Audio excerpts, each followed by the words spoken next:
नमस्कार, सी न्यूज़ भारत देख रहे हैं आप। मैं हूं अखिलेश पांडे। वक्त हो चुका है न्यूज़ आर का। खबर महाराष्ट्र के भिवंडी शहर से है, जहां आज एआईएमआईएम पार्टी के नेता शादाब उस्मानी ने अपनी टीम के साथ जाकर नोडल अधिकारी को निवेदन पत्र देकर भिवंडी टोरेंट पावर कंपनी की मनमानी रवैये पर बात की और कुछ मांगे भी रखी, जो शहर की जनता के लिए बेहतर है। आपको बता दें कि भिवंडी शहर की जनता टोरेंट पावर कंपनी से पूरी तरह से नाराज नजर आ रही है। वहीं भिवंडी शहर की सभी पार्टियों के नेता भी इस टोरेंट पावर कंपनी के खिलाफ खड़े नजर आ रहे हैं। पेश है हमारे संवाददाता मुस्तकीम खान की एक ग्राउंड रिपोर्ट। भिवंडी शहर का मामला यहां से लेकर के विधानसभा तक जो है हलचल मचा रखा था। चाहे वो भिवंडी पूर्व के आमदार रईस शेख जी हों, चाहे भिवंडी पश्चिम के आमदार महेश चौगले जी हों, चाहे ग्रामीण के आमदार जो मोरे जी हैं, शांताराम मोरे, चाहे वो हों, सभी लोगों ने विधानसभा में भी आवाज़ें उठाई और भिवंडी शहर की जनता रोड पर उतर के आंदोलन की। बहुत सारे मामला टोरेंट को लेकर के लोग विरोध कर रहे हैं। आज एमआईएम पार्टी के कार्याध्यक्ष, भिवंडी कार्याध्यक्ष शादाब उस्मानी जी हैं यहाँ पे मौजूद। अपने समर्थकों के साथ आज नोडल ऑफिसर के पास आए। जो नोडल ऑफिसर आज गवर्नमेंट की तरफ से बैठाए गए, उनके अलाउंस के बाद यहाँ बैठे हैं। तो आज उनके पास आए कि किन किन मुद्दों को लेकर के आपने नोडल ऑफिसर से बात की। देखिए, मजलिस-ए-इत्तेहादुल मुस्लिमीन भिवंडी शहर जिला यूनिट ने माननीय प्रांत अधिकारी के माध्यम से मुख्यमंत्री व ऊर्जा मंत्री से जो मांग की थी, उसमें प्रमुख मांग ये थी कि भिवंडी शहर में नोडल ऑफिसर बैठाया जाए। साथ ही भिवंडी शहर में सभी सामाजिक संगठनों ने ये मांग की। 14 जुलाई को 2 मोर्चा निकला, 21 जुलाई को 1 मोर्चा निकला। मोर्चे का हल ये निकला कि सियासी नेता दबाव में आए और राज्य सरकार ने ये निश्चित किया कि भिवंडी शहर में एक ऑफिशियली नोडल ऑफिसर हफ्ते में 2 दिन बैठेगा। इसी के चलते नोडल ऑफिसर के माध्यम से भिवंडी शहर की जनता को जब तक टोरेंट हटता नहीं है, तब तक की टोरेंट की तरफ से जो भी प्रताड़ना दी जा रही है, खासतौर पे फास्ट मीटर केस, 24 घंटा पावर सेवा और विजिलेंस केस के जो समस्याएं हैं, उसके निवारण के लिए हमने मजलिस-ए-इत्तेहादुल मुस्लिमीन भिवंडी शहर जिला यूनिट ने आज माननीय नोडल अधिकारी अभय जी से मुलाकात की है, अजय जी से मुलाकात की है। और अजय जी से मुलाकात के माध्यम से हमने लिखित पत्र द्वारा उनको अवगत कराया कि ये समस्याएं हैं। ख़ास तौर पे हम ये देखते हैं कि 2007 में टोरेंट पावर को एमएससीडीसीएल की एक फ्रेंचाइजी के रूप में भिवंडी शहर में और भिवंडी ग्रामीण में पावर वितरण की जिम्मेदारी दी गई थी। 2007 से आज तक पिछले 16 सालों में भिवंडी शहर के अनगिनत वो ऐसे इलाके हैं जहाँ पर 24 घंटा पावर नहीं है। जबकि 2020 में electricity rights of consumer rule 2020 जो बना, उसके मुताबिक हर निजी बिजली वितरण कंपनी ने 24 घंटा पावर देना है। और अगर 24 घंटा पावर नहीं दे पाती है तो ग्राहक मुआवजा क्लेम कर सकता है जितना घंटा पावर नहीं आती है। इस बात की माहिती एमएससीडीसीएल के नोडल ऑफिसर ने ग्राहक को देना चाहिए।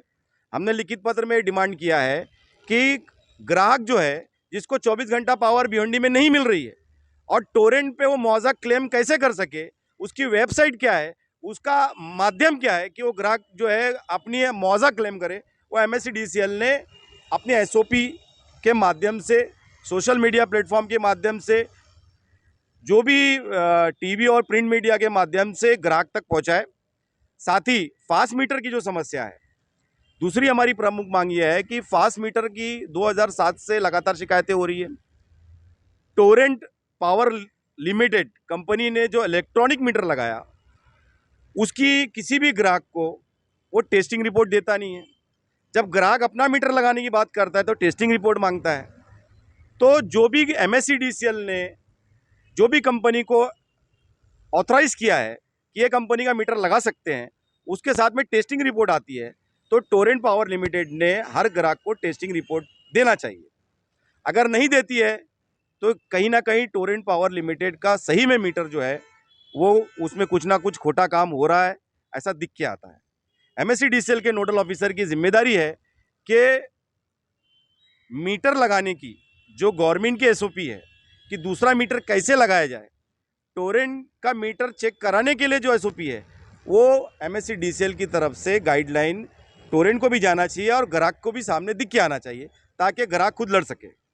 तीसरी हमारी सबसे प्रमुख मांग है कि भिवंडी शहर में हम ये देखते हैं कि झूठे विजिलेंस केस के मामले बहुत हैं। सब ये बोलते हैं मेरे पर झूठा केस किया गया।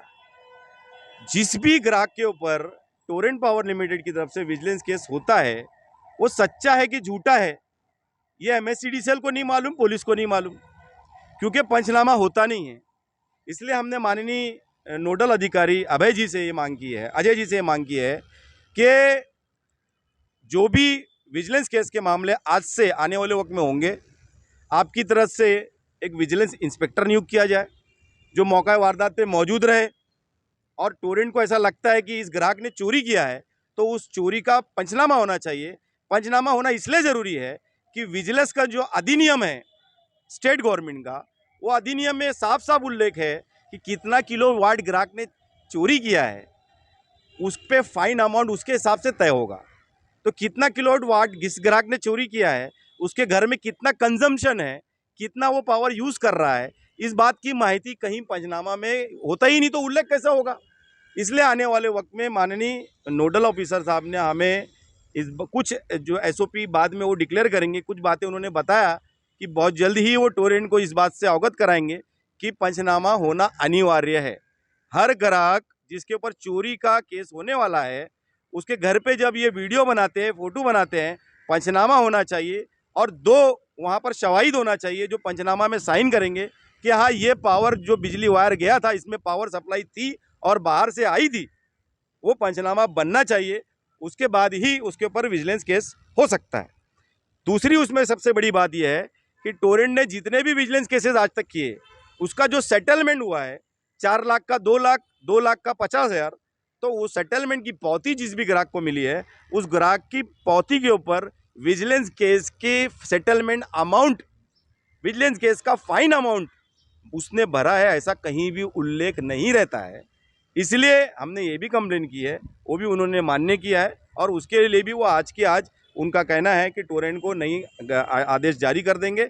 मैं आपके चैनल के माध्यम से भिवंडी शहर की सारे सामाजिक संगठन जो इस विषय पे काम कर रहे हैं, हमारा एक नोडल ऑफिसर गवर्नमेंट की तरफ से अपॉइंट हो गया है। हम सभी के दिमाग में जो भी टोरेंट के खिलाफ में जो भी बातें हैं, जो भी आपके पास कंप्लेन आई है, वो सारी लिखित स्वरूप में हम सभी ने एमएससीडीसीएल के नोडल ऑफिसर तक पहुंचाना चाहिए, क्योंकि टोरेंट निजी वितरण कंपनी के माध्यम से जो भी प्रताड़ना ग्राहक को मिल रही है, भिवंडी शहर के उपभोक्ता मिल रही है, उसका निवारण करने की जिम्मेदारी सरकार ने इनको दी है। उस्मानी जी, एक सवाल है मेरा। ऐसा भिवंडी शहर की जनता की तरफ से निकल करके आ रहा है कि जब नेता मोर्चा करते हैं, आंदोलन करते हैं, तो बिजली का बिल बढ़ करके आने लगता है। इस पर आप क्या कहेंगे? देखिए, अभी तो जो MERC ने गाइडलाइन जारी की है 2023-24 और 24-25 के लिए, इसमें तो बहुत बढ़ के आने वाला है। अगले साल और ज़्यादा आने वाला है। अगर MSCDCL यहाँ से हटती नहीं है तो MSCDCL के अधीन में टोरेंट पावर लिमिटेड कंपनी काम करती है। MSCDCL की जो टैरिफ प्लान है वो MERC ने लागू कर दिया है 2023-24 में 10% और 24-25 में अधिक 17% बढ़ के रहेगी। मतलब टोटल 27% अगले साल अप्रैल महीने से बढ़ के आएगा। अभी इस साल हमारे पसीने छूट रहे हैं तो अगले साल क्या होगा? नेता आंदोलन करता है, नेता के अपने जाति मफादात होंगे, लेकिन जब सामूहिक मंच से सभी पॉलिटिकल पार्टी समावेश करके काम चालू की है तो मेरा ऐसा कहना है कि 4 गठ क्यों?